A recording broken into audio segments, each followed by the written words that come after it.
আমরা সারাদিন যেই কাজগুলো করি এর মধ্যে সবচেয়ে গুরুত্বপূর্ণ কাজ হলো সলাত, নামাজ পড়া।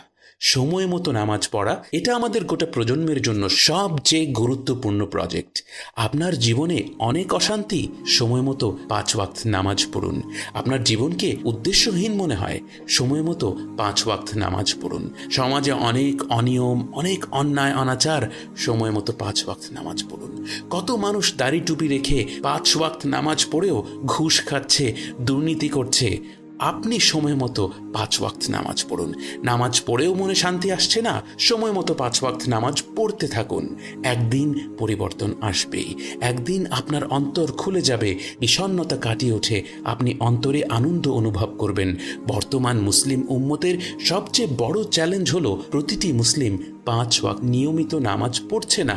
যে উম্মতের বেশিরভাগ মানুষ প্রতিদিন কোনো না কোনো ওয়াক্তের নামাজ কাজা করছে, সেই উম্মত কিভাবে আশা করে যে তাদের মধ্যে থেকে দুর্নীতি সরে যাবে, তারা প্রশান্তি পাবে, তারা সাফল্য পাবে, তারা বিশ্বজুড়ে মর্যাদা পাবে? আল্লাহ ততক্ষণ পর্যন্ত একটি জাতির অবস্থা পরিবর্তন করেন না যতক্ষণ পর্যন্ত না তারা নিজেরা নিজেদের পরিবর্তন করে। আমরা কখনো নিজেদের মাঝে পরিবর্তন আনতে পারবো না যদি আমরা প্রতিদিন সময় মতো নামাজ না পড়ি। অতএব আসুন প্রতিদিন প্রতি ওয়াক্তে সময় মতো নামাজ পড়ি।